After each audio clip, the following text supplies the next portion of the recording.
Ladies and gentlemen, welcome to episode 2 of the Steeler Culture Podcast, presented by SteelTwins.com and part of the Steel City Podcast Network. We are joined today by our brother in crime, Justin outside of SteelTwins.com, a.k.a. Cold Steel. How you doing today, man? I am doing great, man. It feels good to be back. It feels like forever since we did any kind of live streams, even though it was like last weekend. I know. I just get this sense of life with the offseason coming around. Like, I just want to pump out so much thoughts and content and stuff. But the Steelers aren't doing anything right now. No, it's been fairly dry. A little bit. A little dry in the offseason, but it's typically like this around this time.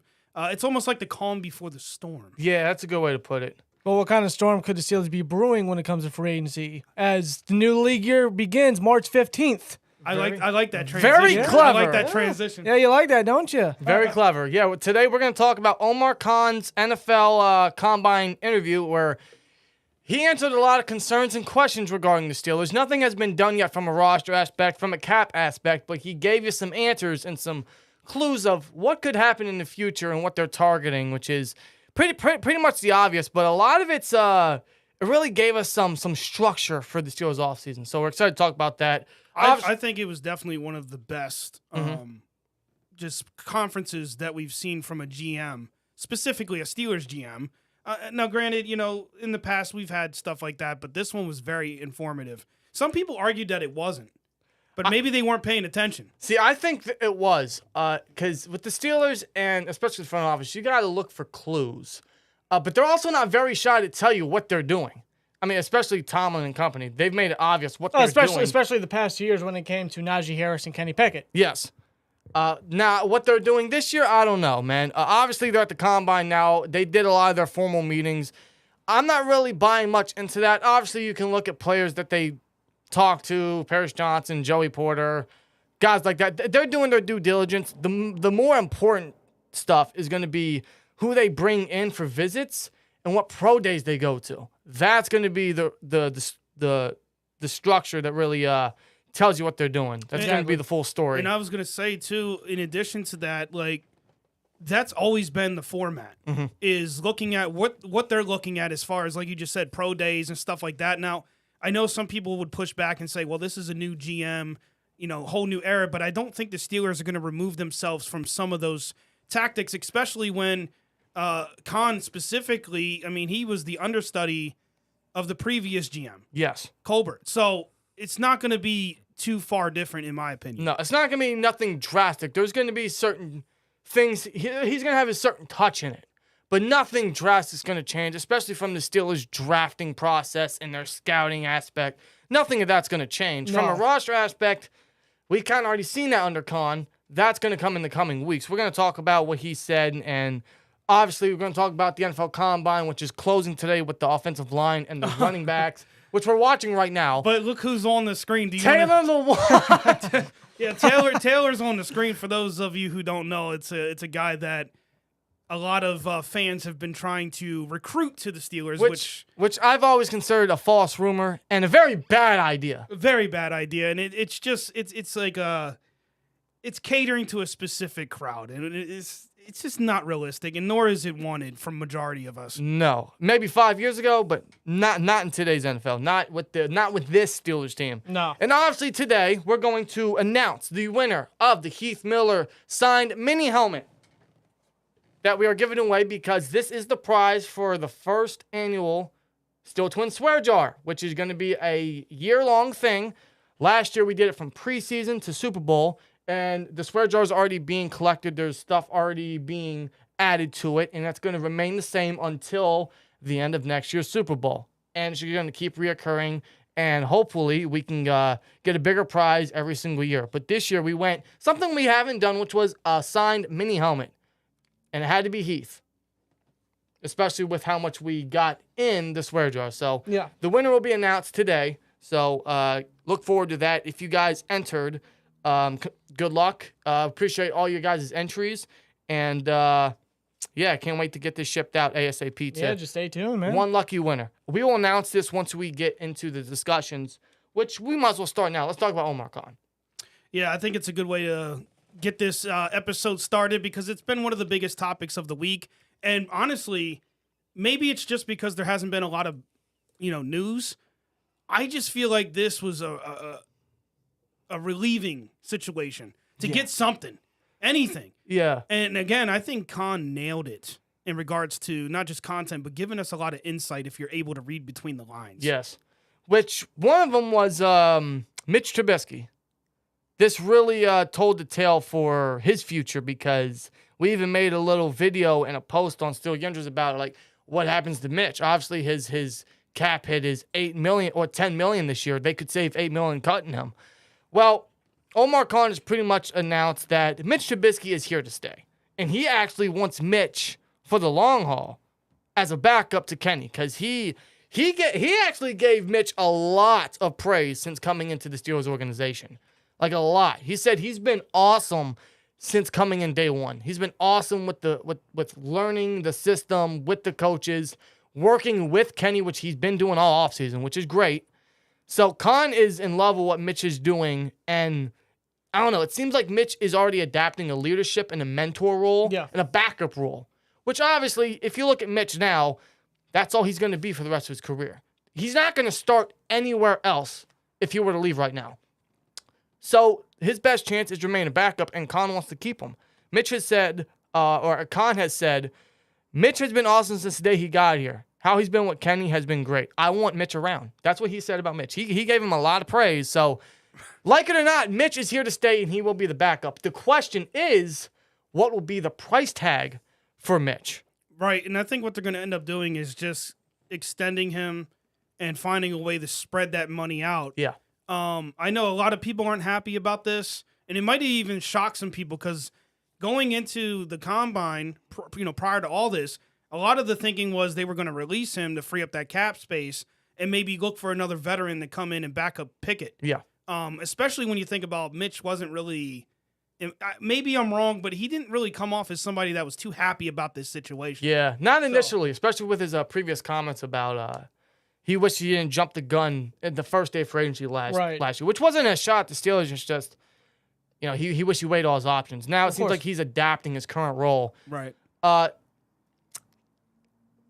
Again, the concern is the price tag. Yeah, that's the one thing about it. I mean, nobody's going to want to bring Trubisky back for $10 million. No backup is worth $10 million. No. I don't give a crap who you are. So the question is, does Mitch take a pay cut similar to what Ben did in his last year, where he takes like a $5 million pay cut or something like that? With Khan saying he wants Mitch around, do they give Mitch a 1-year extension at no extra cost and lessen the cap hit for this year? Or do they restructure his contract? Something's got to be done about his contract for sure, but I think Khan confirmed Mitch is here to stay for at least this year, for now. I would even go as far as saying that he might be here for more than just 2023. He did say that he wants him here for multiple years. Yeah. So again, I think this is, and I think he may have gave way too much away because if you watch the conference, he was really trying to keep things in under surveillance. Yeah, he was just kind of trying to keep it hidden. Yeah. But this one kind of slipped through the cracks. Maybe that's a rookie GM mistake. Maybe. I don't know. Or maybe he just wanted it to be known that they want Mitch back for a longer period of time, despite what we may feel about Mitch in general. So, well, he also wasn't shy about saying that about upcoming free agents and guys that are going to have to be extended. Guys like Alex Highsmith, right? He was asked about Highsmith's upcoming extension. That's going to be needed. What's going to be his price tag? We don't know. He's coming off a career 14.5 sacks. Very underrated season. Very quiet season from Highsmith. Very. But he said himself, we don't like good young players to get away. No. That's what he said about not only Highsmith, but, of course, Cam Sutton and a bunch of the upcoming free agents, but especially Highsmith. Now, his extension is going to be put on the back burner for free agency and draft reasons. If we do extend Highsmith, it's going to be before the season comes around, before preseason. Very similar to what he did last year with Boswell and Minka and Deontay Johnson. He got them all extended before preseason started. Now they're no longer a concern in terms of contract issues. He's going to have to worry about Highsmith. He's under contract 1 more year. He's got 1 more year in his rookie contract. Right. He'll be put on the back burner, and they're going to have to worry about Cam Sutton right now, which is probably the number one guy they need to bring back that's on their free agency list right now. Now, he did confirm contract talks have already started. That doesn't confirm anything. That doesn't mean he's coming back, but that is good to hear. It is, yeah. Now, they're going to have to work cap around because they don't have enough to extend them yet. And I would anticipate that those are going to be the first moves that are coming with Khan and company. Is they're going to cut guys. They're going to restructure contracts. They might extend guys to lessen certain cap hits. But a Sutton contract talk already beginning is good news. And that gives me faith Sutton comes back. I know we talked about in episode 1 that the fact we didn't extend him already gave us a little more dead cap. But I mean, it's not like dramatic. It's not. I make it to be more dramatic because I'm kind of just like, man, why give up anything at all? It is only roughly $2 million, and I say that very loosely. But, yeah. Because to us, $2 million is like, holy crap. Yeah. You know. But with the NFL team, I mean, it's wishy-washy. Exactly. But Sutton is very deserving of a new contract. I think we all agree on that. Yeah, based off the cornerback that the Steelers have brought in and drafted and tried to develop, he's been one of the very, very minimal that have stuck out and have been pretty consistent, actually. And we talked about it last week with the free agents that the Steelers have and the cornerback room and guys that could be cut, guys like Witherspoon, guys like William Jackson. The corner room is going to be bare in numbers. Yeah. We got to keep certain guys, and Sutton's one of them. This is what Khan had to say about Sutton. He said, "We think very highly of Cam, and conversations have commenced. We'll see where it goes, just like all of our other free agents. We have a few guys that we would prioritize. I'm not going to get into who's who. I feel good about where we're at. We like Cam a great deal." I mean, he wants to keep him. I mean, why would you not want to keep him? I don't know. Like, to me, it's kind of like 50-50 almost. Yeah, that's what I'm saying. Because it didn't seem as like when he's talking about Highsmith and bringing that extension up, even though they're two different situations, one's a free agent coming up and the other is still under 1 year. But you can see there's a difference in the tone there. Yeah. And again, I want to point this out. You know, he's technically a rookie GM at the moment. Yeah. Maybe these are, you know, their job is to throw us off and other teams. Smoke screens. That's what they're supposed to do. But with Khan, I don't know. Maybe his poker face is like, it's crazy. I don't know. Maybe he's just testing the media. I did see in some clips. I don't know. He didn't want to say too much, especially talking about the draft. Like, he obviously gave this draft big praise. Everyone is. It's stacked at every position. We were just saying that earlier today. I don't know what's going on there, but the draft in general, and some of the guys that we had lower on the list are actually showing up higher now. Yeah. You know, based on the combine. Exactly. And not whether or not you put much stock into that. But obviously, he didn't want to give up too much because there were times he had to, like, stop in what he was saying just to conclude the question because I feel like he wanted to give away so much. Yeah. Because he already said that they have already weighed so many options and so many scenarios and that everything is on the table. Anything is on the table. Like, he said anything is on the table during the NFL draft. He says, it gives us an opportunity to do a lot of different things. We have a lot of scenarios we've talked about. Everything is on the table right now. It gives us options.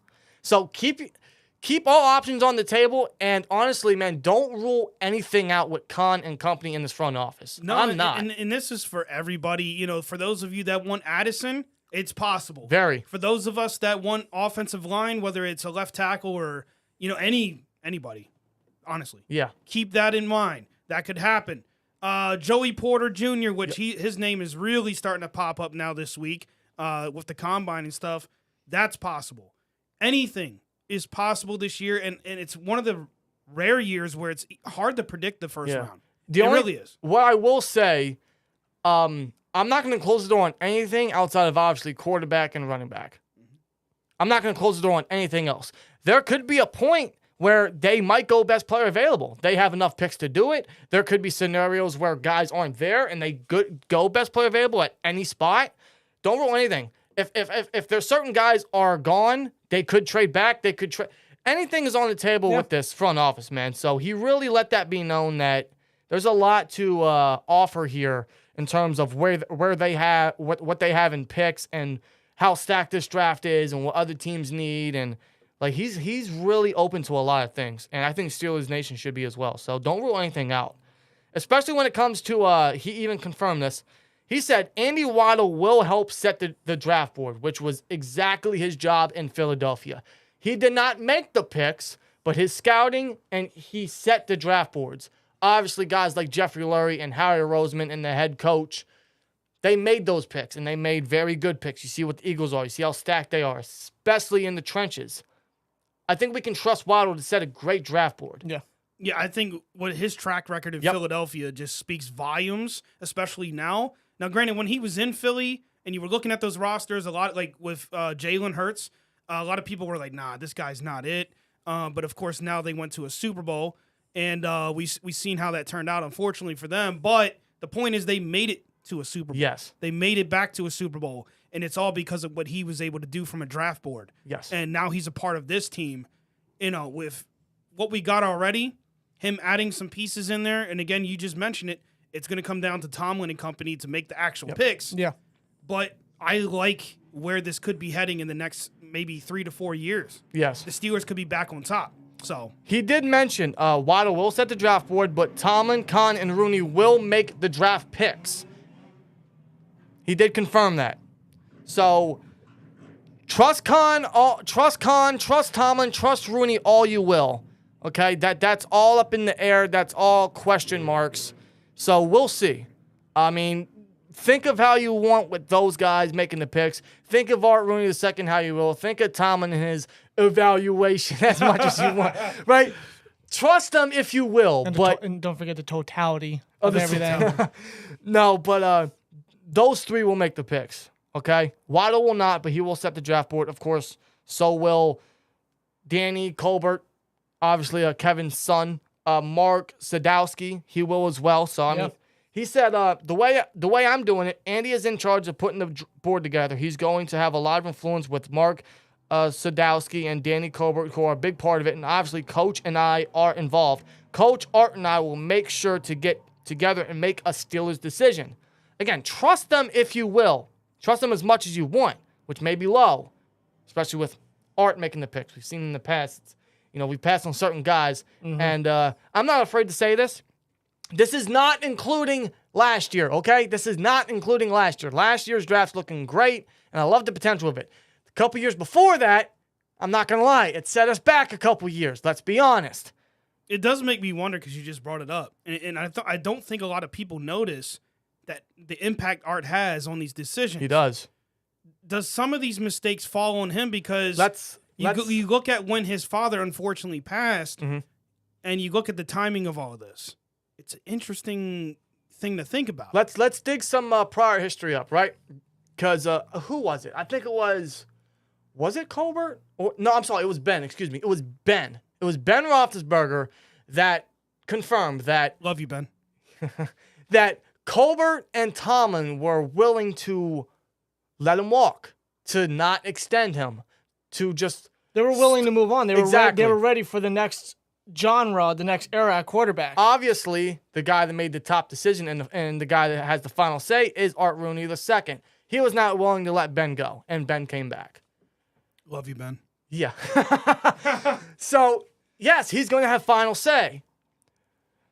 Trust them if you will. I'm going to keep saying that, okay? And I'm even half on that, okay? I'm not going to lie. I trust Waddle to set the draft board, to set the trenches right. It's up to them to make the right picks. And it really matters on who's on the board at the same time. It does. It all matters who's available and where the draft board is set. Yeah. But having a guy like Waddle in as our first ever assistant general manager, that's a big plus, especially with his resume, like we talked about earlier, with his resume with Philadelphia and how far they've come compared to where they were beforehand. I'm just glad he confirmed that, and that gives me some excitement. I just hope that the main guys make the right picks come draft day. If everything falls in line. And they should, because they're going to have a great board to look at. A great board. And it really is going to come down to them. And, based on who they pick and how it turns out, I think that's going to start painting the picture for the long term.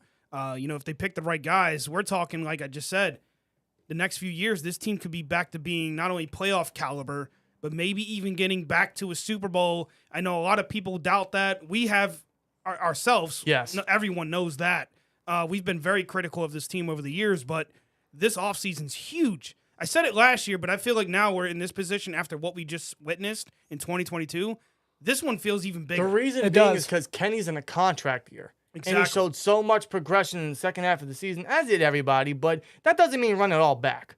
And Khan even said he's comfortable with the cap situation right now because he said we were obviously in a lot better shape than we've been in the past. We're comfortable that if we can do something to improve our team, we can make things happen. There's nothing holding us back. That's what Khan said. Yeah, I mean, you also have nothing else to lose either. No, you don't. And after a season like that for Pittsburgh, maybe other teams, this is like the same old. But for the Steelers, this for us specifically, this is really new and fresh. The Steelers haven't been very terrible in a long time. This is new for me. Yeah, that's what I'm trying to say. There's a whole generation that grew up under Ben Roethlisberger, which for me that's kind of weird because I'm old. Yeah. But you guys specifically, and maybe some people watching and tuning in and listening to the podcast, Ben's always been that guy for them. And they never really experienced a losing Steelers team. I mean, they've had bad seasons, but they've been sub 500 at most. Exactly. But Tomlin never having a losing season. It's also not hard to pinpoint the negatives on this team. Now, you could have faith on progression because of how young this team is, but I've fallen into that trap one too many times, and I'm not trying to fall into that trap again. No. Which leads us into the Combine. Yeah, the Combine. Now, I have to say this, and I'm going to take what you mentioned to me earlier off stream. I don't sound that bad, actually. No. But I was under the weather for the last week, so I really didn't get a chance to sit down and watch as much Combine as you two, which is odd because you guys have a much busier schedule than me. But from what I've seen, and I only seen limited stuff, some of the players that, again, and I mentioned this earlier, there was guys I had lower on my board that actually outperformed, which was odd. But overall, a lot of the guys, even Joey Porter, they surprised me. Yeah. Who's the tight end again? Darnell Washington. Darnell Washington, man. Some of the stuff. Now, granted, going into some of the mock drafts that I had, I knew he would be a good tight end, even though the Steelers don't necessarily need that. I'm thinking if they're able to get him in a later round, it would be a steal. Yeah. Of course, they got Connor a part of the fold, and yeah. we don't know, but he's a great blocker, and I feel like the Steelers could use that. But what I didn't expect was how good he was at going vertical down the field. That was interesting. Yeah, I mean, there's a lot of guys that surprised me, especially when it came to positions of need for the Steelers, where that's more relatable and more important. A lot of guys really surprised me, and from an athletic aspect. Guys like Gervon Dexter ran a great 40 for his size, 6'6", 310 or something like that. Ran a below 5 flat. I mean, that's impressive for his size. Keanu Benton showed his athleticism. We all like him as a mid-round, late day 2 guy. Mm-hmm. One of those Javon Hargrave-like splashes. That's my comparison for him. A guy like Brian Breezy, right? Injury concerns. If he never got hurt in Clemson, we're talking first-round talent. Yeah, he was linked to be a first round earlier, and he still very well could be, but he does have those concerns about his health and his personal. What he's been going through personal, especially last year. Yeah, and there's a chance that he may drop because of that. So he very well could, absolutely. One guy that could very well go before him though is Kalia Cansey. I think I pronounced that first name wrong. Kalijah, thank you. I'm bad with names. Kalijah Cansey. Cansey out of that makes Pittsburgh. 2 of us, man. Which, honestly, man, everyone's throwing Jordan Addison out there. You guys might be focusing on the wrong former Pitt Panther to be reunited with Pickett. I know you guys can't see that happening, but I could. See what I did there? Yeah, well, I mean, like you just said, though, Khan said the same thing. Anything's possible. Anything can happen. So, I mean, we really don't know where they're going to go with this. But I will say, don't write off Addison, bro. I know you. I'm not writing him off. I'm just saying. I'm not writing him off. I made a tweet about that yesterday on Twitter about how him at 32 would be a lot more reasonable. But we're not changing our stance, man. They have to fix bigger holes to make it more justifiable rather than, hey, let's just draft Addison and reunite him with Pickett. This isn't a Burrow and Chase situation. And even if that is the case, I mean, there's so many arguments, though. There really is. Yeah. I'm trying to play devil's advocate. I was getting ready to go to a different direction there, but because a lot of people are saying that the Steelers have been focused too much on defense over the years, which that's fair. I know that wasn't a part of our podcast, but now I want to bring it up and debate that. Okay. Have the Steelers been too focused on defense over the years? Do they need more offense is what I'm trying to say. Because offensively, we've been focused on the line. Do they need more playmakers? Do they need another tight end? Do they need another wide receiver? That's a fair point because we only really have 2 established receivers, Deontay and Claypool. And Muth. Let's not forget him. Claypool? Not Claypool. God, excuse me. Yeah, I was about to say, wait a minute, he's gone. He's gone. He's a bear, man. I apologize to George Pickens. That is disrespectful. I'm sorry. Very disrespectful. Deontay and Pickens. Excuse me. Claypool. And, of course, Muth. Let's not forget him. Yeah, Claypool's been gone. I had to call you out there. I'm sorry. I'm sorry. I knew somebody in chat would do it, so I'll let me do it. Wow. Do it. That went over my head. But to your point, you're right, though. I mean, we really only have... Now, granted, we all know how that second year is, so Pickens still got to wait and see. I have faith. I do. He's just that good. He is. He's just that good. But I'll just hypothetically say we do have 2, like you mentioned, 2 guys, but you do need 3 in this league. You need especially where it's a pass-heavy league, you need an aggressive passing attack, and for that you need more weapons. Of course. You need to spread the ball around. I don't trust Canada to do that. I don't trust Canada to improve the passing game or to scheme an aggressive passing game. No, that's his worst trait. Which is one of my arguments to not go after Addison is because do you trust our coordinator to set those 2 up for success? I don't. I also don't want to exclude. I also don't want to make that a reason, the prime reason to not draft Addison. Yeah. Because let's be real, I am open to drafting Addison. He's not the best receiver in the league, but that connection's there. He's athletic enough. I mean, I'm not going to deny him with Kenny again would spark something for this offense. It could be needed, and we do need another guy. He could be that slot guy. Perfectly. He can fit in perfectly. Yeah, he's the perfect size, the perfect speed, the perfect playmaker at that position. But I don't want to draft him just to pair him back with Kenny. We need to fill glaring holes first, which is, unfortunately, defense. You're right. We have focused on defense a little bit, more so in the draft. Well, I wouldn't say that's been my take. It's just I like to think about what people say on Twitter and other places. That's just kind of been the pulse this week. Is I'm seeing a lot of people saying we focus too much on defense. I disagree, only because, and I've always been this way. Defense wins championships, right? I still think that's the case even in this era. You have a good defense, you can stop some of those hot offenses, at least enough to give your offense a chance to score. Now, when I think about the offense, though, man, I mean, how much more do we need? I mean, we've invested a lot into the offense. I mean, Najee Harris, that was the first start of it. Najee Harris and Pat Frymuth. And then we did get Pickens, yeah, we have. And then now Kenny Pickett. I mean, we've been very heavy on offense, especially early on the past 3 years. 2 years ago, our first 4 picks were offense. Weren't they? Yeah. It was Najee, it was Pat, it was Kendrick Green, and it was Dan Moore. I mean, let's be honest. You couldn't have said that any lower, by the way. But for those making an argument, we have focused on defense a little bit, probably because of how much cap we've invested in, which has mostly just been I think Hayward. That's where this argument's brewing from, truthfully. But how do you watch that defense and not think, man, we need another linebacker beside Jack. We need corner. We need corner. We need a gap filler. We need someone beside Cam, right? You know what I think it is? I think it's the people who are saying that, maybe it's just that they don't want to admit that the offensive play calling and the playbook is just not effective in this league, in this era. I think they have too much faith in Canada. Maybe they have too much faith in Canada, but also, I mean, it's just they just don't want to admit that they're wrong about this guy. Because they have, the more we're talking about it now, you just said it. They focused on offense the last few seasons. Yeah. In fact, let me look at the one position, the one spot that they really weren't heavily invested on outside of running back, tight end, wide receiver, quarterback is the offensive line. Yeah. The only time that they were invested was the mid-rounds, but look at our offensive line. In fact, the majority of it is mid-round guys that I don't know if they're really going to be capable of really taking their career to the next level, like Dan Moore or Kevin Dotson, right?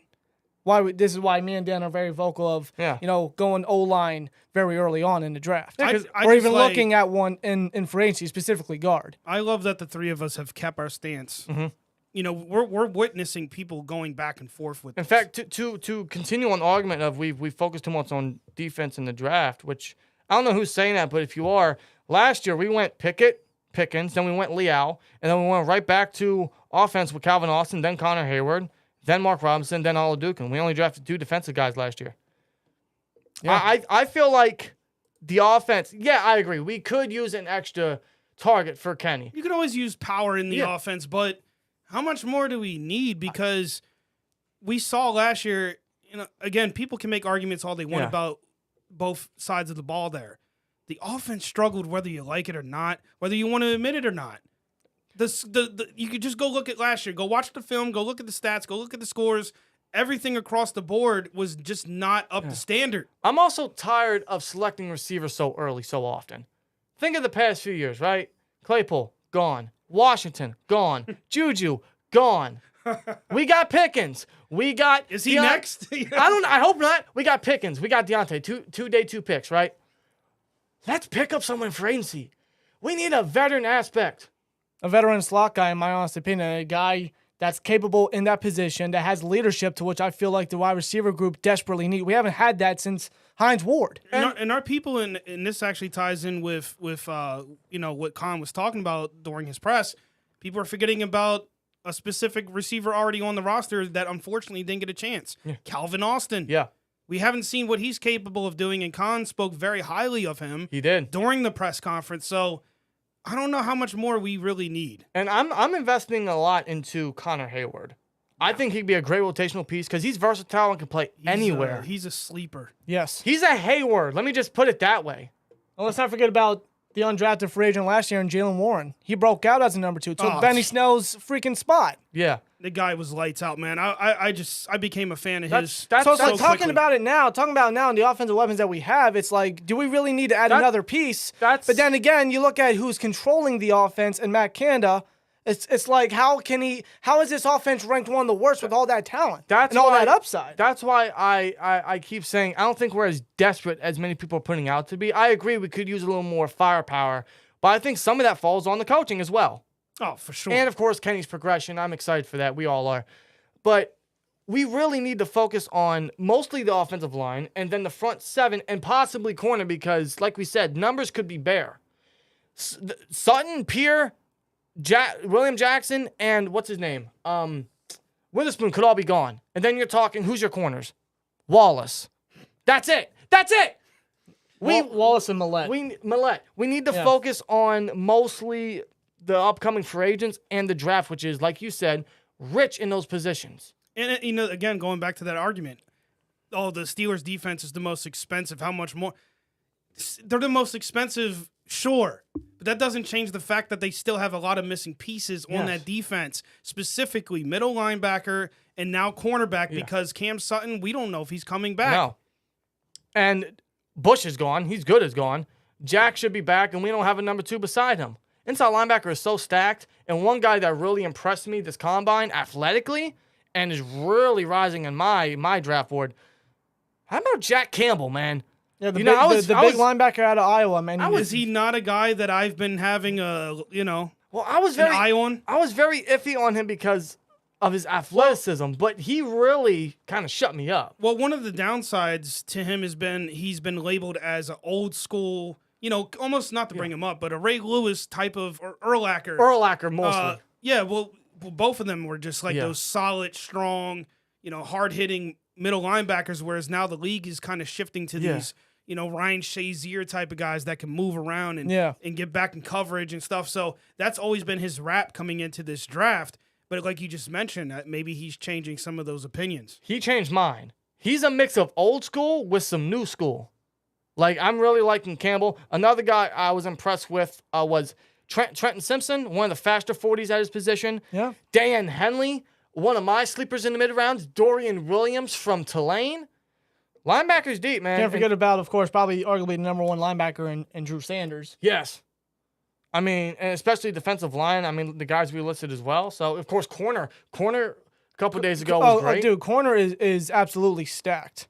Like, I got the names right here. Joey Porter Jr., Emmanuel Forbes, Deontay Banks, Julius Brents, Cam Smith, Tyreek Stevenson, Keely Ringo, Eli Ricks, just to name a few. Like, it's so loaded. It's so stacked. It's one of the most stacked, classes we've seen in a very long time, to be honest. And it's a good problem for the Steelers to have all these positions at such a need, to focus on them in the draft. Obviously, there's certain places we'd hope they'd fill in for agency, but that'll come with time. Yeah. One of them that we hope they attack, and we're not changing our stance on this, and spoiler alert, our last mock before free agency hits will include an offensive tackle in the first round, okay? And there's going to be a twist to it, don't worry, because we're not trying to be incredibly the same. Yeah, or repetitive, yeah. Holy jeez, we just said the same crap. Jinx, you owe me a soda. No, seriously, offensive tackle, man. I'm not changing my stance on this. We need a franchise offensive tackle. We posted a clip of Dan Moore looking incredibly bad versus the Ravens. Which you guys got some backlash on. There was a little bit. Just like any Steelers take, it has 50-50 reviews. It has mixed reviews, which is fine. But the criticism or not criticism, I don't know, I suppose defending. Let's say defending. The defending I've seen of Dan Moore a little bit was like a little, like, what? Like, did you see the Bills game? Did you see the Bengals game? Did you see the Eagles game? And I'm going to get the argument, oh, well, everyone looked bad in that game. That's the problem. To win anything in this fucking league, you need to beat those teams, which we did not last year. And don't give me that week 1 shit, man. We should have lost if the guy hit a fucking field goal. Let's be honest, okay? We lost to all those teams last year. In brutal fashion, and to win, and those are guys that went to the fucking end of the season. For fuck's sake. Okay, I don't mean to get vocal here, swear jar. A lot of, that was maybe 4 I counted. I'm just being honest, man. To win in today's league, you need to beat those teams, which we did not last year. No. And yeah, everyone played bad. That's the problem. But mostly the line. One of the guys that were obvious was Dan Moore. He had bad grades and bad games in every single one of them. And so did the entire line, but that's where we need to focus on. And one of the biggest examples I can tell you why we need to focus on line, and specifically a franchise left tackle, is look at the Bucs versus Chiefs Super Bowl, right? The best quarterback in the league couldn't do a goddamn thing. Why? Because his O-line sucked. And what did the Chiefs do? They improved their line immensely, and 2-3 years later, they're repeating. They are the champs again. They're going to be the reigning champs heading into this upcoming season. Yeah, they won their second Super Bowl in 4 years. Why? Because their offensive line shut down an Eagles front seven that had over 70 sacks this past season, which led the league. The Eagles defense had 0 sacks in that Super Bowl. And by the way, they led the league in sacks, which was the most since the 85 Bears. So if you need any extra example of why the Steelers need to prioritize the line, and specifically a franchise left tackle, I don't know what to tell you. So no, Dan Moore's not the franchise left tackle. There's no reason they should run it back. I have fears that they will. I don't think a switch to guard is going to help him. I keep seeing people say that. My question is, does he have any experience at guard? Does that matter? Maybe I would assume it would. Maybe a little. I assume it would matter for him to have experience at guard. But why switch a guy that's been starting at left tackle the last 2 years, switch him to guard, and just have him restart a whole new position, right? Isn't that the problem we have at the line a little bit? Is them learning new positions? Learning new positions, switching positions every other year, bringing guys in that, are more strong at one position, but they want to plug them into something else. We need to get guys that are true at the positions that they're really good at and bring those guys in, and specifically the top 2 rounds, not these like mid-round guys, which we've seen. I mean, look at Dan Moore, Kevin Dotson. Yeah, both of them were 4th-round guys. I don't think they ever will reach their ceiling. I'm sorry. No. That's just my honest opinion. That's why I truly believe. You can say that we're giving up on the guys. All right, fine. But I've seen how these guys have been playing. I've seen how they are on the offensive line. That left side is the main reason why Pickett suffered his 2 concussions. I don't want that to happen to Pickett. And I want this man to thrive. I want this offense to thrive. The one way the offense can thrive is to have an elite offensive line. Why do you think our killer beat era was so dominant, so consistent, so great? Because the Goon Squad was the best offensive line in the NFL, probably in the entire Steelers' history. Arguably. We need to get back to that. I want that. The offensive line is the heart of an offense. Mm-hmm. That's what I always say. That's what I always believe. You look at some of the top offenses in the league, right? Hell, since we're talking Steelers, Andy Waddle, what did he do? Prioritize the line in the draft board for the Eagles. Every single one of the Steelers starters on that offensive line were drafted by the Eagles. Every single one. From left to right. I mean, come on. Do you need any extra fucking evidence? And I'm not trusting these mid-round guys. I'm not trusting last year in their chemistry and their potential. Or and their dependability and how the majority of them started every single game. I'm not trying to run it back because I've held on to hope like that for a long time. I used to be that fan. I was the fan that said that them drafting Najee and Pat because the value much greater at that than O-line was a good idea. Looking back at it, that just set the offensive line back. That's why we're still talking about it. You need to select the position high, and where we stand and how many picks we have in the top 50 and even the top 100 is a good spot to do it. And I'm going to keep that stance. I'm not letting go. Unless they do something in free agency that obviously changes that. Time will tell, but I think we have a good position to draft one of the top 3 guys. Now, if there could be a world all the top 3 are gone. What do? We could go for corner. We could go for linebacker. I don't know. What Khan said, anything's open, anything's possible, is truly something that we have to keep an eye on. But yeah. I just feel like we have a good chance at really building the line this year if we play our cards right. But I think it's important. I don't think running it back with this line is a good idea because of what we just said. It's like people, like what Rooney said about Matt Cannon, right? You don't want to tarnish or ruin the chemistry and what they're trying to build on offense, right? With Matt Canada, I don't believe that, and I don't believe that's the same case with the offensive line. I don't. Yeah. Do you have anything to add? I would just say that I would have faith that Khan being the GM now kind of changes things. Maybe not like we mentioned multiple times. Maybe not dramatically, but just enough to where like we do make changes where we're going after linemen instead of going for what we've been going for the last few seasons. Yeah. So that's my hope. That's my hope too. Yeah. But of course, as we always say too, we got to wait and see what happens.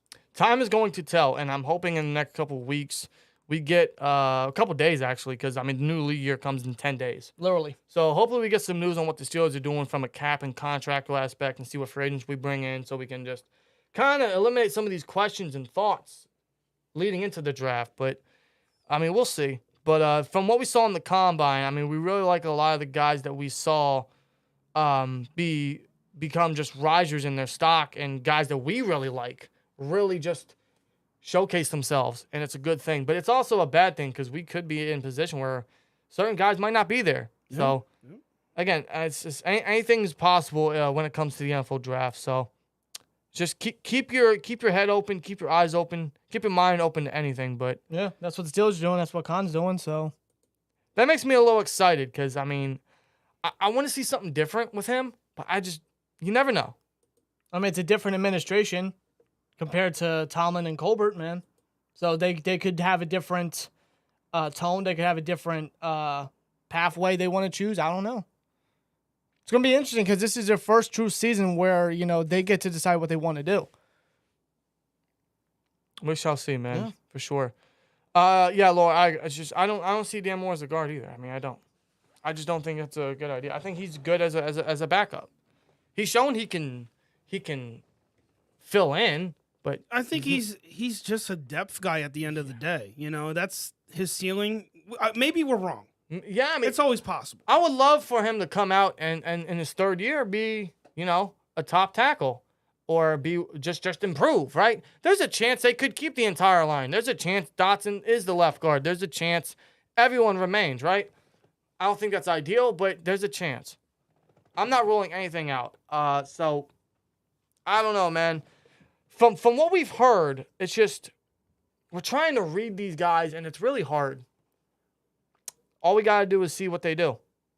But I'd hope that they improve on what we said. But all we got to do is just wait, man. It's just that's why I wish the Steelers made some moves already. Other teams are doing it, and the Steelers are pretty much doing what they usually do, which is wait last minute to do everything, but I suppose because this is such an important offseason, especially with Kenny under contract, that we want them to make moves, and we're just impatient. But, I don't know, maybe the Steelers just throw everything at once. Because it seems like that's what they do. They don't do anything, and then out of nowhere, they hit you with, 7 moves. So, we'll see. Yeah. We'll see. That's how they tend to be. Do you trust the coaches to coach up a left tackle? Yes, I do. Yes, I do. I think the fact that we have a returning offensive line coach for the next couple years is a good thing rather than the revolving door of guys coming in and out. I trust our O-line coach. I just want a better athlete. I want a better prospect. Dan Moore's not that. And it's nothing personal. It's just trying to improve the team. No, we have to remove that whole, like, is this personal, is it not? We're always going to speak from, like, a business aspect. It's not like I hate the guy. No, we're Steelers fans, and we've always made that known. You know, yeah, sure, we have favorite players here and there, but for the majority, we're just Steelers fans, so we're always going to speak from that aspect, from that point of view. What's best for the team? You know, players, sure, again, we have favorites, but it's not always going to, you know, shift any kind of opinions, in my honest opinion. Yeah. So, that's just you know, us as Steelers fans, man. If the Steelers draft right tackle like DeJuan Jones or Darnell Wright, Chuck's a good move to left tackle. Spoiler alert, that's kind of what we I'm not going to say nothing because I don't want to spoil too much for our but I will say upcoming that is a possibility because Chucks did have experience there before permanently for now moving to right tackle because Zach Banner didn't pan out. Plus, he never recovered from his torn ACL a few years back. Right. So that is a possibility. And the Steelers, I mean, it's no lie. It's no secret. Steelers, it's hard for them to keep secrets. They've been looking heavily at right tackle when it came to the Senior Bowl. Which is why I do believe they're going to improve the line because Tomlin is not shy of telling you, hey, this is what I'm doing this year. A couple years it was Najee. Last year was quarterbacks. He could not hide it at all. It was all they skipped the Ohio State Pro Day for quarterback reasons. They never missed the Buckeyes Pro Day, man. Never. You think they're going to miss this one with DeJuan Jones and Paris Johnson coming out? I doubt it. They're totally going to go there. And he was already eyeing DeJuan Jones at the Senior Bowl. So it's not the first time that he, you know, eyeballed a big offensive lineman in Alejandro Villanueva. Yeah, I mean, and there's guys in the draft because of measurements and athleticism. They could be switched to guard. And, you know, they're going to look at every option, man. That's what Khan pretty much hinted at is there's a lot of options. There's a lot of great players at every position. So everything's on the table for them. Pennsylvania Rick, Super Bowl 58 champions, yes or no? No. Not yet. No. Not yet. No. We're not there yet. No. Not there yet, but anything's possible, as you guys know. Yep. So we'll never, you know, say it's not possible, but I know you guys just said no, but I'll just say you never know. I mean, you're right. You know, you never know. Anything is possible. I mean, I didn't think the Eagles were going to take it this far. Look at them. I mean, I didn't think Jalen Hurts was going to have this good of a season. Mm-hmm. So, I mean, you never truly know. You never truly know, but if you're asking us just for if you had to force us to make a decision on that, I agree with you too. You know, we're not quite there. We mentioned it multiple times during this podcast today. We're close, maybe, if they make the right moves this offseason. Yeah. And it also comes down to the coaching. Yeah, you know, all three of us been vocal about the coaching. Yeah. Did you guys want to get into the giveaway? Yes, yeah, might as well. This is a good transition since we pretty much got everything off our chest about that because it's been weighing on me. Yeah. So we had a good venting I told you, man, session today. So. In episode 1, some stuff's gonna go off the rails, and you guys can kind of expect this weekly, where we're gonna talk about certain things, but it might go off the rails a little bit. So. And we will include chat as well. Absolutely. With these. Now, I should mention this: the audio versions of these podcasts, like me talking right now, that's not going to be included in the audio. It'll be more of a confined. I don't know if that's the right word, but we'll condense. There we go. They're going to be more condensed, whereas the actual video portions, the live streams, are going to be more laid back and more engaging with you guys in the chat after we get all the topics out of the way. And in case you guys haven't noticed, this is going to be a weekly episodic. Never thought I'd say that word today. This is going to be weekly. You sound like Michael Cole. I know. Weekly episodic. No. This is going to be a weekly episodic live stream podcast every Sunday. That is the plan. And hopefully next week we have some news to discuss. But I know next week we already have a game plan on what we're going to talk about. Yeah, indeed. And it's going to be fun. It's going to be a great topic. So I can't wait. It's something I've been wanting to attack for a couple weeks now. But obviously timing is everything when it comes to the off season. And free agency's right around the corner. So. But let enough blabbering. Let's get into the Heath Miller signed mini helmet giveaway. Heath, man. Good old 83, man. Let's announce the winner. Now, unfortunately, we can't show it on the screen because the raffle that we've set up, it would show everyone's email, and we don't want to put that information out there. No, we don't No. want people's emails getting doxxed and stuff like that. So, No. As soon as Dan gives me the go away, I will hit the pick a winner button and see who it is. Oh, you're gonna do it. You want me to do it now? I was gonna say I'll do it, but you can do Yeah, it. because I wish we had a drum roll. You ready? You can put that, All right. with the roadcaster. You could. All right, here we go. I'm going to hit it right Pick now. the winner. And it looks like it's Marshall. He doesn't have a last name. His email is verified. Marshall. That's, again, no last name. Marshall Mathers. Marshall Mathers. Marshall Of Mathers. course, we do have your email, Marshall, and we'll be reaching out probably tonight to get your shipping info. Yes, congratulations to Marshall. We will get this shipped out ASAP, hopefully tomorrow for sure. But congratulations on winning the Heath Miller signed mini helmet for the first ever SteelTwins Swear Jar, which again, that's going to be a recurring thing every year where we collect however much from Super Bowl to Super Bowl, put into a nice giveaway. So I should mention it. Just looking at the email, it's Marshall Ash. Marshall Ash. Oh. So Okay. maybe his last name's Ash. I don't know, but Marshall, you are the winner. Yes. So congratulations. Yes. We will get this shipped out to you ASAP. So congratulations. And to everyone that entered, thank you. And keep an eye out because we're slowly approaching 10K. We will have a giveaway as well for that. And, of course, giveaways throughout the entire offseason and season coming up. So, yeah, I mean, there's going to be a lot more giveaways coming to SteelTwins.com. So keep an eye out for you guys' chance to enter and win. So, yeah, there's a lot of cool stuff coming, man. I should also mention, too, some of these giveaways are going to be exclusive to, like, STN members. And Yes. there'll be, like, different scenarios for, like, specific groups of people that are a part of the community and stuff like that as well. We have other announcements to make down the road. This is probably news to you guys, but I got a lot of stuff on the brain just brewing, some ideas for when the season rolls around. But yeah, so a lot more giveaways on the way, not just from these two, but all three of us and everything in between. So stay tuned for that. Yeah, there's going to be a lot of cool stuff coming. So that's going to be awesome, man. I can't wait. Pennsylvania Rick says Eminem. Eminem, yeah. Marshall Mathers, congratulations. Yeah. Man, what a stream so far, huh? Yeah, it's been fun. It's not even been an hour yet. No, we're closing in. We're getting close to that hour mark. But Should I click email winner? Might as well, right? yeah, I forgot you can access that. You might What as well. email sends this? I believe it's tied to our Still Yinzers email. Okay. Yeah. Okay. Makes sense. Yep. If not, I'll make sure I message them directly as well. Email winner. Oh, I can do it. Oh, I can do it through my own email. There you go. That's kind of cool. Okay. Yeah, we're trying out a new system here over at SteelYinzers.com. Yeah. Getting things set up over there, and there's gonna be a lot of changes. We got a new person coming in for the editorial team as well. You guys might even hear him on a future podcast. We'll be making a formal introduction to him probably this week. So Yes. a lot of stuff coming on the way. Pretty excited to Indeed. have him on and get ready to go and just continue to build, man. By the way, I guess I'll. I don't know if you guys saw there was a comment earlier in the chat, and I wasn't going to address it, but Well, now that you mentioned, let me see. I can't help myself. I don't know where it went now, but Oh, I see it. I see it.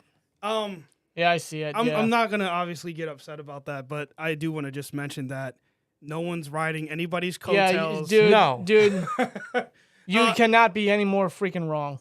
No, I mean, we're in the same room. We're actually family. So Yes. Yeah. we're literally family, and my podcast didn't fail. I just decided to leave for personal reasons. So, and to put to be more transparent too, we actually had this planned a year ago. All of this we're doing now, we were going to do last year. Yes. It's just that some things went down in my personal life, and we kind of just separated for the time being. And of course, you guys did amazing content with Maiden. Yep. Or Sermon. Yeah, still Sermon, I'm yes. so used to calling him Maiden. Hope I he know that. doesn't mind that. But yeah, this was actually in the works last summer. But again, unfortunately, some things went down. So yeah, no one's riding coattails. And to be truthful, to even be more honest, I don't need this. No. Any of this. You guys know that. You know what I do outside of this. Yes. I have a successful career in other places, but if anyone else is feeling that way, I'm sorry, but get used to me. Sorry. Yeah, I mean, he's going to be sticking around, and I just think you guys should be a little excited. Be a little more optimistic, honestly. It's going to be fun, man. It really, especially when it comes to the draft and the watch parties and shit. And, I mean, you've seen his production throughout the years, so, I mean, I think this is a beneficial, again, I have to say this, we're family, first of all. But second of all, it's beneficial for the three of us to be working together anyways. And I think the time that we kind of took off is just it allowed this. Yeah, if you think about it. I it. have no regrets about anything as far as the transition of me coming over here and you guys working on the website, which I think this guy's missing. Again, it's not a one-way thing. None of this benefits me only. It's benefiting both of us. And by both of us, I mean the three of us. Yes. And other people that are now going to be coming on board. There's a lot of stuff that people like you don't understand. And I don't blame you because you're a casual here. So, I want to get off of that and talk about what Rick's saying here in chat. He keeps bringing up Joey Porter Jr. I may be, out of the three of us, maybe I might be more high on him than only because I'm a...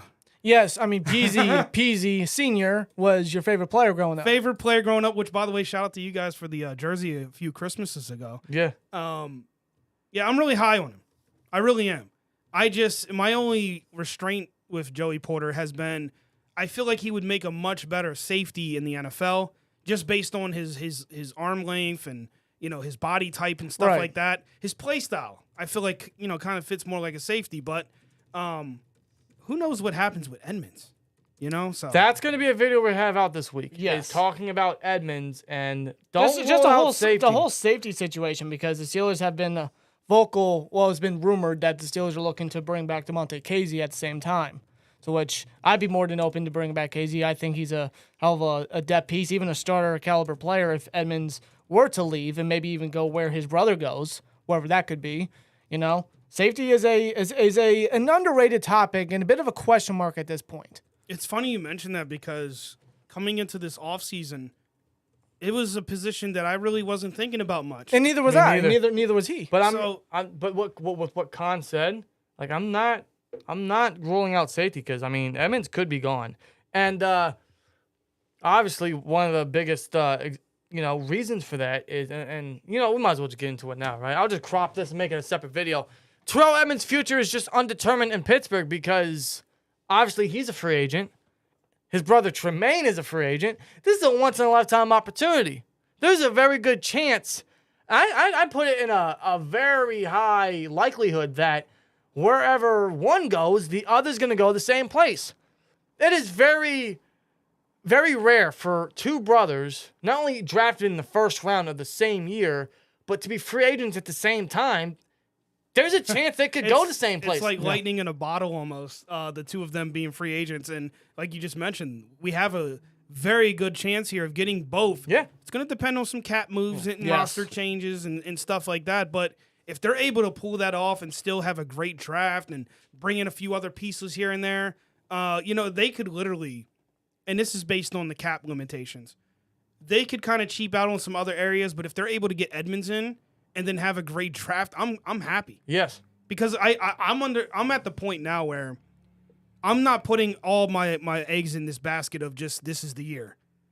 People keep saying, "Oh, this is Super Bowl year," or can make it? I'm thinking long term, bro. And next year, with Tuitt's dead cap kind of going away, next year is going to be an even bigger year than what this year is. So let's look at this as maybe a 3-year plan. Yes. You guys want positivity? There you go. No, well, here's why he says that. Kenny has 4 more years in his contract if he gets a 5th-year option. Okay, there's not really a rush. There is, but there's not. Okay, you still got Kenny under a rookie contract. Next year doesn't have to be the it year. You obviously still have holes. You're not going to fill everything in one offseason. You're not. But the team's only going to grow because of youth. The cap situation is going to be a lot more favorable and bearable in the upcoming years because we're going to have guys that aren't going to give us dead cap hits no more. And let's say we do retain Edmunds and bring in his brother, which is a high likelihood. And knowing the Steelers, liking to family bloodlines. I mean, the Watts, TJ and Derek are on the team. Conor and Cam Hayward are on the team. The Davis twins? Yes, they love the bloodline. They love the family ties. And the Steelers... They already had Edmunds' brother Trey on the team at one point. Yeah, he did, yeah. So I'm not going to rule that out, but yeah, I mean, this is what Justin said. This is let's say a 3-year plan. Like, we don't have to win it next year and oh my God, it's over. We still got prime guys under contract. We just got to build certain pieces, and most of that has to be young guys. It's not the Ben era anymore. No, it's where not. We're saying, oh, they lost this season. It's all over now. Yeah. No, Kenny is a rookie. Well, was a rookie. He's very young, and a lot of the guys on his team are now very young, especially on the offensive side. We have so many guys under rookie contracts, especially on the offensive side of the ball. They're going to be together for at least another 3 years. So you build certain holes and you retain certain guys, and you just keep building on the other areas. Then I'm really liking our chances. One of them has to be retaining Edmunds, and that could draw in his brother Tremaine, which is crazy. Obviously a huge hole. It's crazy with what we're saying about retaining Edmunds because, for those longtime subscribers, we were very vocal of Terrell. We weren't exactly his biggest fans. We thought he wasn't really going to amount to much, but he showed us up. He showed us up. He stepped up big. He's not a playmaker. He's nothing, mind-blowing, but at that strong safety position, he complements Minka well, who's the playmaker at safety. He fills his role well. He's a good run defender.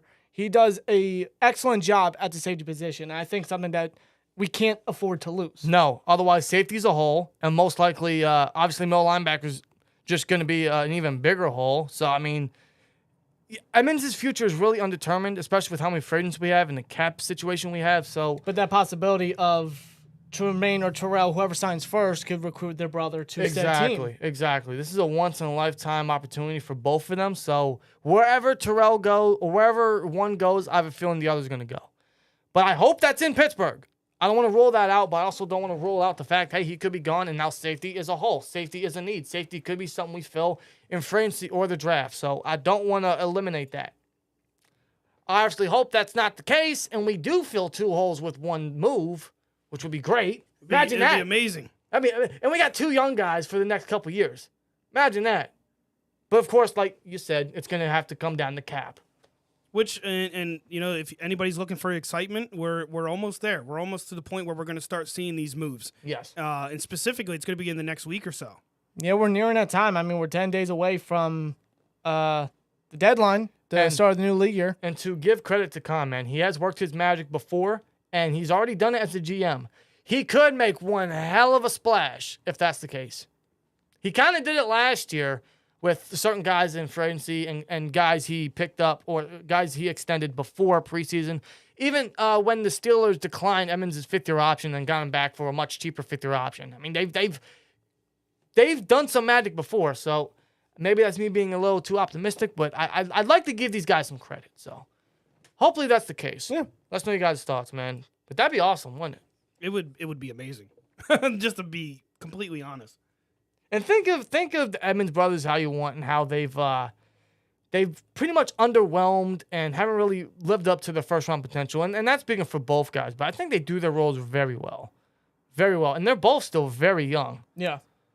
Especially, Terrell in that Bucs game, I think he was the only starting secondary piece in that game, and he had a great performance in that one. And look at Tremaine with the Bills defense past 2 years. He's a big key part in that great Bills defense. Coming off a career year and still young. A little older than Devin Bush and still has so much Again, to learn, they're not playmakers. They're nothing mind-blowing. But when you ask for guys that fill their role and do their job, they do their job very well. Yes. And that's all I ask. Go in there and do your job. We have Cam. We have Watt. We have Minka to do the splashy stuff, right? Not every position. Not every position could be a splashy play. We're not asking for a 70s dynasty team. Right? And obviously with the contract... Well, I am. Well, yeah, I get that, but you know what I mean. Not every position has to be an all-pro or a flashy player. But to argue, with the contracts they could give them, yeah, you want that in reward. Of course, that's right. But this secondary is just coming off a year where they tied the league in interceptions. You retain Edmunds, you help that. You could bring in Tremaine, because that is truly... I do believe that is a true influence on either guy. Hey... If Tremaine remains with the Bills, Terrell could go because they have... Yeah, Jordan Poyer could very well be walking in free agency. And they could get a younger, cheaper option to replace that role. So I truly believe that is a heavy influence on either guy. So I will say that. R. Barley 18 says, Kenny will be 25. There are 3 or 4 quarterbacks who are year 3 guys who are younger. Okay. Quarterbacks can last 15 years. This year. Sounds like you last I year. know, right? Yeah, I was very... That was your one Harper, which looking back at it was so stupid. Dude, man, if I could... And I still find myself saying it about certain guys this year. I ain't gonna lie. Well, to be fair, we all do that. Yeah. You know, me with Minka. Like, ooh, 24 years old, I don't know. Like, if he was like 22 or 23, that's an extra 2 years. I even look at Andrew Voorhees, right? Fucking guard from USC. He's gonna be 25. I'm like, that's old as fuck, especially at his position. For a lineman, that is pretty up there in age. But if you're talking quarterback, I mean, they can play 15 years, man. I mean, come on, especially in today's league. Yeah. Longest Steelers draft a lineman, offense or defense every year within first 2 rounds is good. I mean, hopefully not every year. That'd be replacing our mistakes. But I get your point, yeah. I'm leaning Addison only because Pickett connection. Probably get him second round doesn't mean Steelers become air raid just because they take a wide receiver. I agree. Second round's more tolerable, but again, I'm not changing my stance on that. I also don't want Pickett to be a heavy influence on drafting Addison. Mostly because, and this is nothing against Pickett. This is not me hating Pickett. This is just me saying he hasn't really earned anything yet to say, hey, draft this guy because I want him. You aren't there yet, man. I love you, Pickett. You have so much potential. I think you're the guy. You don't have any room to make decisions. And just because they drafted you to be the next franchise, that doesn't mean you have that role. You don't have that power to make that decision. You don't. Right. Now, apparently the Steelers, think that, they go towards him. Apparently when it was unknown of Canada's future, they went to Kenny or something like that. It was a rumor of, to get Kenny's input, his opinion, his influence on the situation. It's good that the Steelers have that thought process, have that thinking of Kenny Pickett, especially this early on in his career. You want his thought process. But at the same time, he shouldn't be the one to have a final say. No. That's the GM's decision. That's Mike Tomlin's decision. I feel like that was a big flaw when Ben was the quarterback. That's a different topic, but I'm just saying. Todd Haley. Oh, well, yeah, but also so much other. Yeah, so much other. That's not the only one. We're not going to get into that, but because that's long gone. But I just don't think he has the room to make decisions like that. I don't. I know he wants his guy, and he thinks that might better him, and it might. But one, I don't trust the coaching, and I think they're bigger holes. Simple as that. Mm-hmm. Wouldn't you agree? Yeah, they're definitely bigger holes. Yeah, and they got to put that into a priority. Yes. Which I don't want to sound like a broken record, but it's been the same old dance where we're not putting certain positions at a priority. Drafting Addison would be Najee and Pat all over again. Love the player. He's going to be a great player. He's going to have a good career. But you got to prioritize positions over others. It's bad enough we're still talking offensive lines in need because we drafted those guys over who. Well, I think you can have both. You can though. You can be happy that we picked Pat, but upset that we didn't get Creed. Let me tell you right now, if they draft a guy like Paris Johnson or Broderick Jones or Peter Skoronski and draft Addison at 32, I'm not going to bat an eye. Dude, I'm going to lose my shit. You want to know why? You want to know why? Because defensive tackle, linebacker, and corner are so stacked, you can get guys in the top 100 and still fill those holes. Then we're all happy. Then we all get excited. Very unlikely. Very unlikely. Very unlikely. Very unlikely. Again, it depends on the free agency frenzy, man. It's like, what are they going to do? God, man, that's why I want this time to be here already. I hate to wait 10 more days. It'll go by so quick. It will. I agree with Rob. It's coming sooner rather than later. It's March already, bro. Already, it's March 5th. Just yesterday, I thought I was waking up into the new year.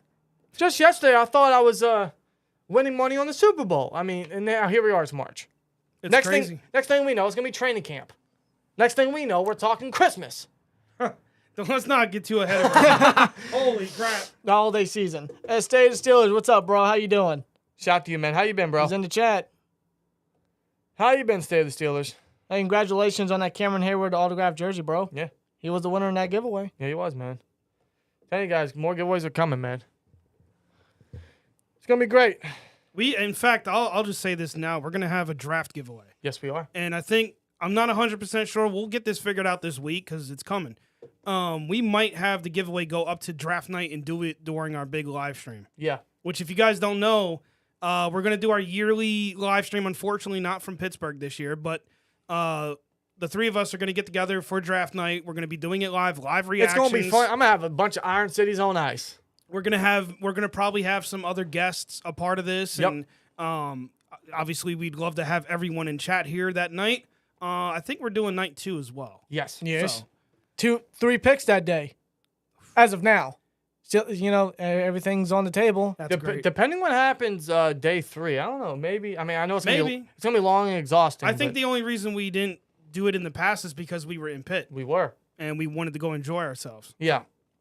So I mean, that's a possibility. I think that'd be cool. It'd be long and exhausting, but I think it would be fun, man. Because it's something we've never done before. And depending who's on the board, that's gonna be a serious eye opener. Yeah. I know the gap from 4th round to 7th round is it's going to be so long, dude. Especially since we pick in the later 7th round, basically toward the end of the draft. It's like we're going to wait at least an hour, I'd say, to probably 2. Our 4th pick. Probably 2. And then we got to wait like another 5 hours for the remaining. Yeah, unless of course they make moves and they get a mid-round pick before the 7th round, but I don't know if that's going to be the case. I hope so, because more picks, more positions we can fill, more guys we can bring to the team. So, again, don't roll anything out. That's what Khan said. Let's see. Been good. Thank you on the Cam jersey. I appreciate it so much. I did an unboxing vid. I did see that. That was awesome. Yeah. I'm glad it got there safe and sound, because certain shippings can be very iffy. Yeah. Well. Unfortunately, I work for one. That's why I looked at you. What can Brown do for you, bro? Huh? I said, what can Brown do for you? Oh, God. Yeah, I hate the Browns. No. I do. I hate the team, and I hate the colors I wear. Oh, God. Well, theirs is more like an orange, like criminal, like... Yeah. You're going to jail. Really? Orange. I want to know what their quarterback. A little foreshadowing there. We don't have room to talk, but yeah. Let's be honest. We really don't have room to talk. Yeah, I love you, Ben. You keep saying that, man. Oh, that's going to be a new theme for this season, man. Get ready. Love you, Ben. Yeah. Number 7, man. Never forget. I love you so much. I almost actually broke this camera that the Twins are using. I did not even see this. Apparently, the Steelers' assistant O-line coach, Isaac Williams, was running drills at the Combine. Oh. And he actually got pushed by Project Jones. Wow. He should go right up to Tom. Like, hey, dude, this is the guy. This is the guy. Yeah, he's high on our list, man. This is it. This is the guy. He's high on the He's list. there at 17. Run to that podium. This is the guy. Get him on speed dial. Wow. Terrell Harris says he'll be there draft night. Hope to see a lot of you guys, man. Yeah, we're gonna do like a draft giveaway. It'll probably be like a draft hat and maybe a terrible towel. Nothing crazy, but still fun for you guys to get involved in. A cool little package. Yeah, I just don't. The thing I got to figure out is whether or not we're gonna make it open to the public, which is more than likely going to be the case, or if we're just gonna have it. I have an idea. We'll talk about it. We'll talk. But I have an idea. Otherwise, we've been up for about an hour and a quarter here, which has been a good length, I'd say. Yeah, I'd like to. An hour is good enough for us, I think. Yeah. I mean, we've gotten everything off our chest, haven't we? I mean, we don't want to overexpose either, and we got topics that we want to kind of bleed into next weekend. So. Yeah, which is going to be mostly targeted around free agency and the Steelers free agents, and potentially our Steelers free agency wish list, which we got to build throughout the week. Yeah. But as well as that, we got to continue to stack the Steel Yinz's website, which I got articles I want to write and draft profiles on certain players. I'm glad you brought that up because you guys might start to see some changes over there. Mm-hmm. We're making some back-end changes, making the sites faster and adding some new features to the website. We just introduced the giveaway system there, which today was a test run. I think it went fairly okay. There's some things we got to hammer out, but I kind of wish we had the spin wheel thing. Yeah. I'd like for you guys to actually see the winners. Yeah, maybe that's something we invest in. Maybe. We'll look into that, too. By the way, chat, I don't know how many people's in here. I don't have it up. I assume there's a decent amount. Please let us know how the audio sounds. The Twins here just invested in a new audio system, which we're still trying to figure out. Over the next few months, we'll get that figured out as well. Yeah. We want your feedback. Give us feedback across the board on everything. Yeah, not just the audio, but the podcast, the visual. And we accept all, criticisms and stuff like that, unless you're like that guy earlier that just made an asinine comment. Yeah. Basically saying, So asinine. I'm using you guys, bro. I'm using you guys. For real. Thought we were using you. Wait a minute. Is this a trick? I don't know. Are we using each other? What the fuck? Nah, this is a mutual fun podcast, man. Episode 2, I think it went well. I think we really discussed a lot of things about Khan and the combine, and really even attacked certain positions that we need to focus on. And the guys that build themselves in the combine was a great talking point to bring that up again. Yeah. So. Yeah. And kind of just add more evidence to our continued stances that won't change for now, but we'll see what the Steelers do. Yeah. I should mention this as well. Good Steelers Morning will be back tomorrow. I had to take a few days off. I was under the weather. This week, for those who are listening, if you're not, go over to the Steel Yinzers YouTube channel. I'm going to be focusing more so on mock drafts this week. I've kind of gotten behind on that. And then maybe the week after that, going into free agency week, we'll go back to that. Yeah. But I definitely want to talk about the combine over there on the short form stuff. So. And hey, unfortunately, I know we still have the running backs to watch, but the combine is over. So good. I'm very happy for a lot of the guys that really got to run and showcase their athleticism and their potential and rose their stock. And now the draft boards are looking very different. And once the Steelers get these meetings going and they go to pro days, that's really going to tell the tale for what could happen come draft day. So that's what we're going to really look forward to and look most carefully at. But I think all we want is some news. Like, what are the Steelers going to do with contracts? It's coming. It's coming. It's coming, man. I'm just impatient. I want to address this other comment. Farmer has a great question. Is there a chance that we'll have phone calls? Well, on the surface, I'm sure the three of us would love to do that. The issue with that is we tend to attract certain types of, I'm trying to be respectful, trolls. Yes. So with that in mind, I don't think it would be wise for us to just accept phone calls from people. We already had a guy in here earlier that was kind of trying to disrupt things, and to an extent, I guess maybe he did. Just kind of, I ain't gonna lie, kind of pissed me off. But we don't really want that. Maybe what we can do is we'll have a call line. Yeah. Where you guys can call in, leave a message, and we'll pick a few people per week to respond to. We'll play the audio on the on stream or something. But that's something else we'll explore. I really wish we could do the call-ins. Maybe we potentially set up a link. See, that's why, because in the past we've had the Discord chat link. We had it just full out in the open. And you guys had issues with it. Oh, that's the why amount of trolls and people that just came in. It's like it was a disaster. That's why we made it an STN exclusive. So maybe that's how we do the call line if we decide to go that route. Yeah. But I really like the idea. Yeah, so do I. It's something that I wanted to do for years and just never was able to figure it out. It's something we could do for draft day.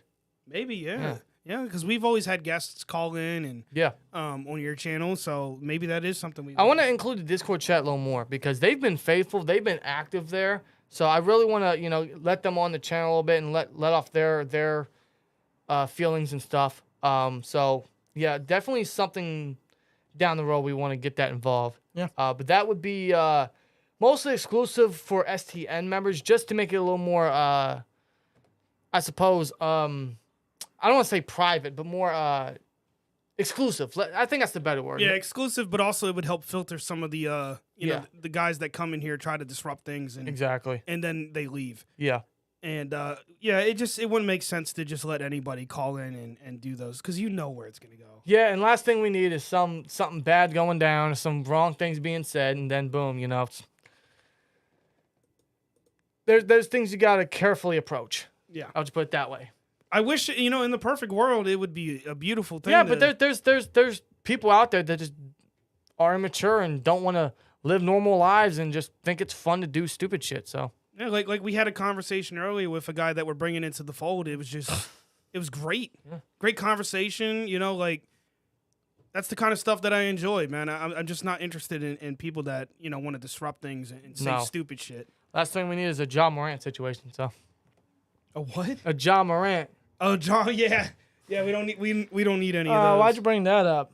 I don't know. I had some colorful takes on that over the weekend. Yeah. Which, by the way, I don't have a personal Twitter account anymore. No, he is now. You can follow him at SteelYinzers on Twitter. Yeah, we decided it'd be best if I spent my energy, because I noticed too the last month, with having both of those accounts, I kind of just was doing too much on my personal account, and I need to put all the focus into the group account. Yeah. So that's what we're gonna do. Yeah. So I think that's how we'll close, man. This was a great live stream. This was fun to do. A lot of great discussion. We'll get the audio version of this on Spotify and all your other audio platforms so you guys can listen to it in the future. Otherwise, you can follow us on Twitter at SteelTwins. Follow Justin at SteelYinzers on Twitter. Definitely check out SteelYinzers.com. If you're listening on Spotify, give us a 5-star rating for sure. That would really help. Otherwise, hit that like, hit that subscribe. Thank you guys for joining. Congratulations to Marshall on winning the Heath Miller signed mini helmet. I sent you an email, so keep an eye out for that so we can get your shipping info and get this sent out ASAP and give you your prize. Otherwise, you guys enjoy the rest of your weekend. Enjoy the rest of your Sunday. We're going to go watch some Revolution for AEW. Hopefully it's a good show and we don't fall asleep during it because they always overstack it. But anyway, it should be a good show. Otherwise, here we go, Steelers, and hopefully we get some news and some clarity on certain things throughout the week. But keep an eye out for the upcoming content. We're going to have a video out, especially our last mock draft before free agency hits. So keep an eye on that. It's going to have a twist to it. I will confirm that, but that's all I'm going to say. See you guys then, man. And like, comment, subscribe, and we'll see you later. Peace!